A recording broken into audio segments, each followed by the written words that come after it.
નમસ્તે વિદ્યાર્થી મિત્રો, આજે આપણે ધોરણ 8માં ઇંગ્લિશ સબ્જેક્ટમાં રિવિઝન જોઈશું. રિવિઝનમાં કેટલાક અગત્યના પોઈન્ટ્સ છે એ આપણે જોઈએ. જેમાં પેજ નંબર 14 એક્ટિવિટી 3 જોઈએ. Look at the pictures and complete the sentences using the correct words. અહીંયા ચિત્રોનો અભ્યાસ કરીને તેના આધારે સાચા શબ્દો પસંદ કરી અને ખાલી જગ્યા પૂરવાની છે. અહીંયા ડિગ્રી આપેલી છે આપણને. કોમ્પિટિટિવ ડિગ્રી, સુપરલેટિવ ડિગ્રી છે કે બીજાની સાથે સરખામણી આપણે કરીએ તો એ કોમ્પિટિટિવ ડિગ્રી છે. અને આપેલી કોઈ પણ વસ્તુ હોય, વ્યક્તિ હોય, એના વિશેષતા હોય એ સિમિલર ન હોય અને સૌથી ચડિયાતી હોય અથવા તો ઉડીને આંખે વળગી એવી હોય, કંઈક અલગ પડતી હોય, શ્રેષ્ઠ હોય, તો એના માટે છે સુપરલેટિવ ડિગ્રી. જો મોટા ભાગે છે એ કોઈ પણ વસ્તુ જેવી છે તેવી જ સ્વીકારી લઈએ તો એનું એ વિશેષણ થયું. સૌથી સારું કરીએ તો એનું સુપર સૌથી સારામાં સારું છે કે સુપરલેટિવ ડિગ્રી, જેમાં મોટા ભાગે EST છે એ લગાવેલો હોય છે.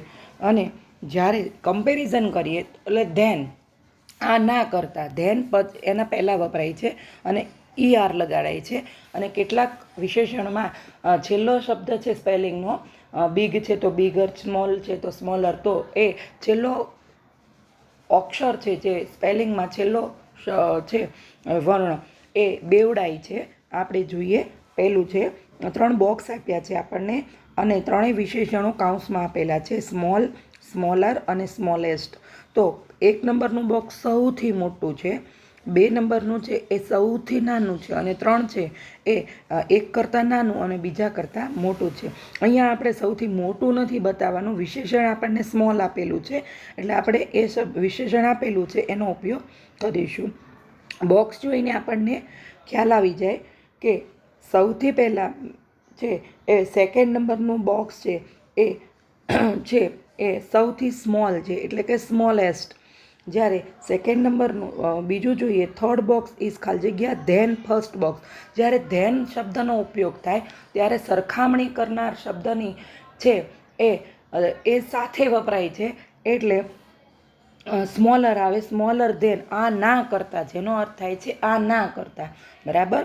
અને જ્યારે સરખામણી કરવાની હોય એ શબ્દને ER લાગે છે એટલે ER, smaller than first box, બરાબર. 2nd છે એ ફર્સ્ટ બોક્સ કરતાં નાનું છે. જ્યારે 3rd છે 2nd box is the small of the all box, બીજા નંબરનું સૌથી નાનું છે. એ જ રીતે બીજું ઉદાહરણ છે એ જુદા જુદા ઝાડનું આપેલું છે, ટ્રીઝ આપ્યા છે, જેમાં વિશેષણ છે થીક. થીક એટલે જાડું, થીકર એટલે આ ના કરતાં જાડું, અને થીકેસ્ટ સૌથી છે એ જાડું, બરાબર. આપેલા ત્રણેય વૃક્ષોમાં સૌથી જાડું. એટલે આપણે જ્યારે અહીંયા આ વિશેષણનો ઉપયોગ કરીએ ત્યારે આપેલી વસ્તુને જ લક્ષમાં લેવાની છે. બધા ઝાડની જાતિમાંથી બધાથી જાડું એમ નહીં, આપેલા ચિત્રમાં અનુલક્ષીને જ આપણે જવાબ આપવાનો છે. તો અહીંયા સૌથી જાડામાં જાડો છે વડનું વૃક્ષ, બનિયન ટ્રી. પછી મેંગો ટ્રી જે એક કરતાં પતલું અને બીજા કરતાં જાડું છે, બરાબર. એક એપલ ટ્રી છે, એક બનિયન ટ્રી છે અને એક આંબુ મેંગો ટ્રી છે.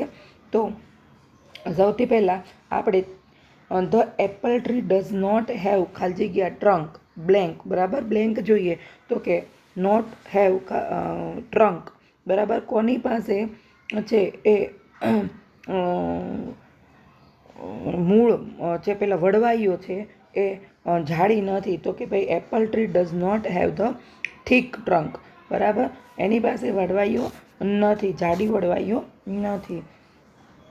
હવે the trunk of the mango trees is the ખાલી જગ્યા ધેન. જો ધેન વરસાયો એટલે આંખો બંધ કરીને તમે થીકર લખી શકો છો.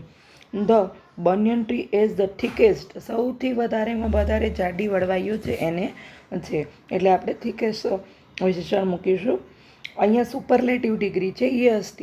ER છે એ કોમ્પિટિટિવ ડિગ્રીમાં આવે અને પહેલું છે એ વસ્તુનું વર્ણન કરીને એનું વિશેષણ જેમનું જેમ મૂકવાનું છે, જે કોઈની સાથે સરખામણી જ નથી કરવાની, જેવું છે એવું જ સ્વીકારવાનું છે.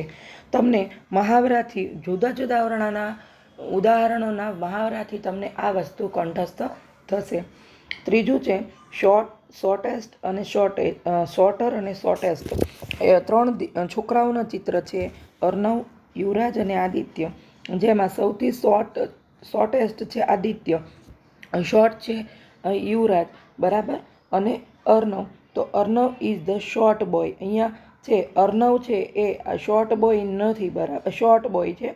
આદિત્ય છે એ શોર્ટેસ્ટ છે, જ્યારે યુવરાજ છે એ અર્ણવ કરતાં છે એ શોર્ટ છે અને આદિત્ય કરતાં શોર્ટ નથી. એટલે એ અર્ણવની સાથે એની સરખામણી કરી છે, એટલે એ અર્ણવ કરતાં તો શોર્ટ છે. એટલે ધેન વર્ડ્સ આવ્યો એટલે શોર્ટર લખી શકીએ. આવી રીતે ઘણા બધા બીજા ઉદાહરણો છે એ એના દ્વારા તમે ધીમે ધીમે પ્રેક્ટિસ કરો તો તમને કોમ્પિટિટિવ ડિગ્રી અને સુપરલેટિવ ડિગ્રીના વધારે સ્પષ્ટતાપૂર્વક ખ્યાલ આવશે.